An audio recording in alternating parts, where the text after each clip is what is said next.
Hello and welcome to the Learn Flute podcast. I'm Rebecca Fuller, the expert and instructor of the LearnFluteOnline.com memberships and online flute learning programs.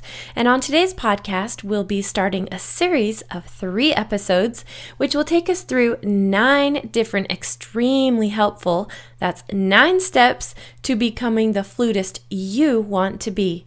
Stick around, this is going to be good. You can do it, and Rebecca will show you how, step by step all along the way. Introducing the Learn Flute podcast. Well, hi again, and welcome to this episode where we get to go through some more mindset stuff to really help you become the musician you want to be.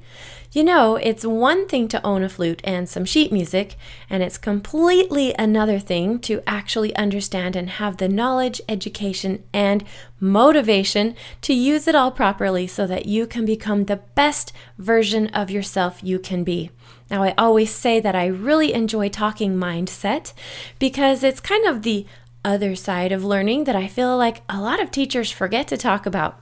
For example, I've had a few teachers in my day, and I will never forget how one of them would just sit on a chair in the corner and listen to me play the whole lesson long.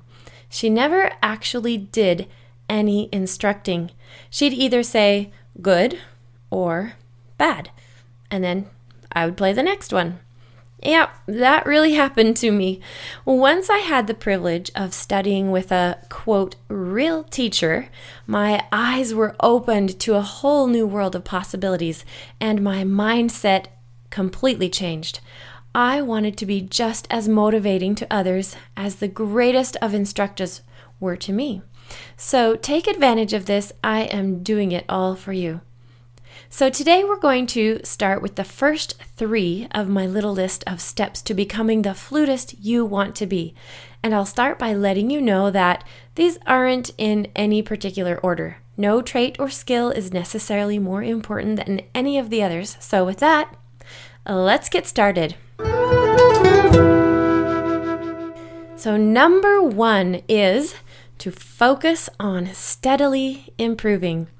Now, I think that a lot of people nowadays are looking for a fast fix or a magic pill in order to get the successful stage in light speed time. Well, I wish.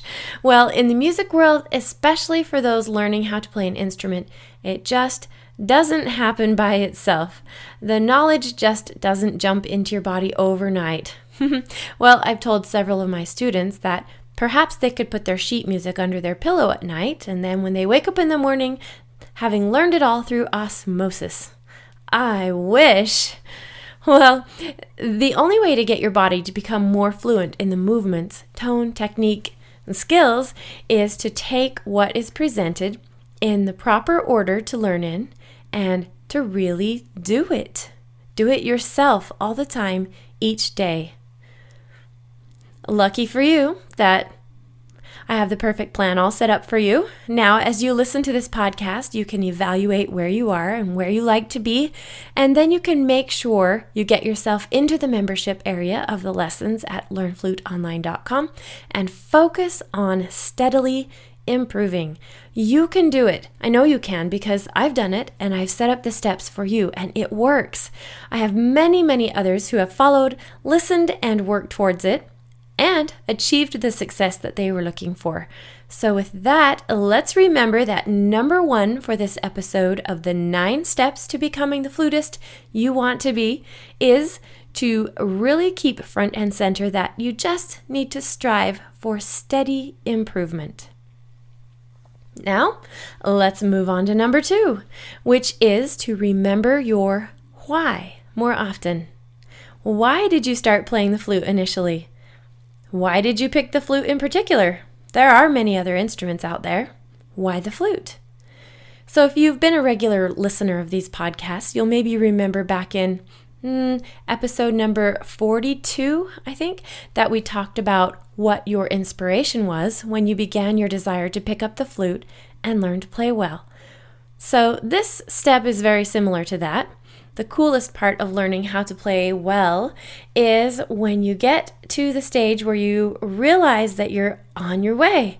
It could be maybe the first time you feel a complete connection to a certain piece, or you actually stop to listen to yourself one day and realize that you sound pretty good, and that also feels good.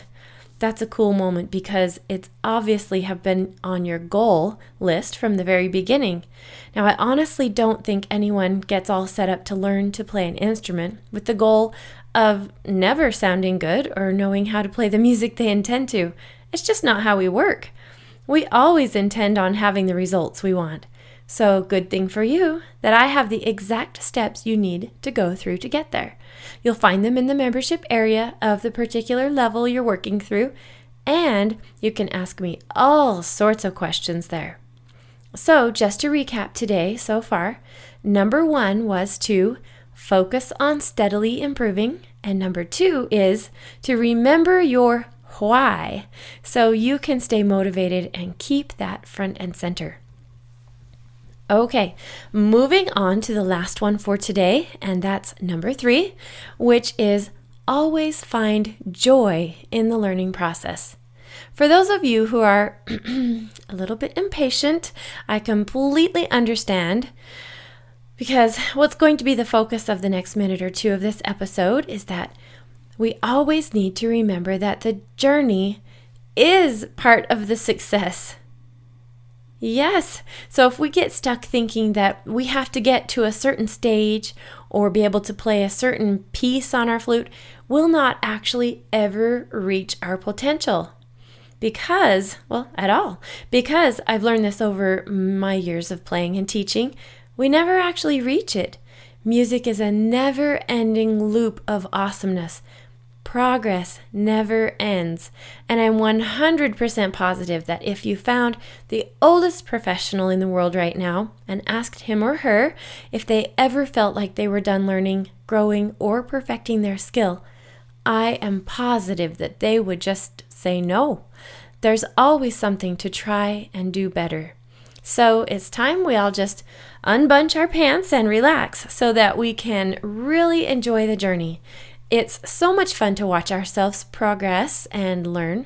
Now, remember your first day on the flute? Do you remember that? Boy, I do for sure. And I have come a long way since then, haven't you?